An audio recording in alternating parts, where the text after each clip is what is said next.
Hello everyone, welcome back to my mini blog. আজকে আমি চলে এসেছি মেলায়, আর তোমাদের সাথে সেই মেলারই কিছু কিছু মুহূর্ত শেয়ার করবো। জিনিসগুলো কিন্তু 10 টাকা করে প্রাইস ছিল, আর এই ইয়াররিংসগুলো সবকিছু কিন্তু ফিক্স প্রাইস 30 টাকা করে। এখানে যাই কিনবে, কানের দুল, নেল পলিশ, পেন্ডেন্ট সেট 30 টাকায়।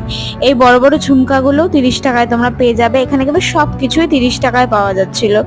এই পেন্ডেন্টগুলো 30 টাকায় বিক্রি হচ্ছিল। আর এই যে শাখা পলা বাঁধানো, এগুলোর প্রাইস কিন্তু একটু বেশি ছিল, 50 রুপিস করে এই চুড়ির সেটগুলো বিক্রি হচ্ছিল।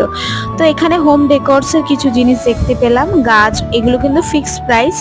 এগুলোর প্রাইস ছিল 60 মধ্যে তোমরা পেয়ে যাবে এরকম সুন্দর সুন্দর জিনিস। এই মেলাটা কিন্তু বসেছে একদম 1 নম্বরের কাছে, এয়ারপোর্ট 1 নম্বরের কাছে এই মেলাটা বসেছে। প্রত্যেক বছর রথযাত্রা স্পেশাল এই মেলাটা বসে করে। সো টাটা, বাই, দেখাবে নেক্সট ব্লগে।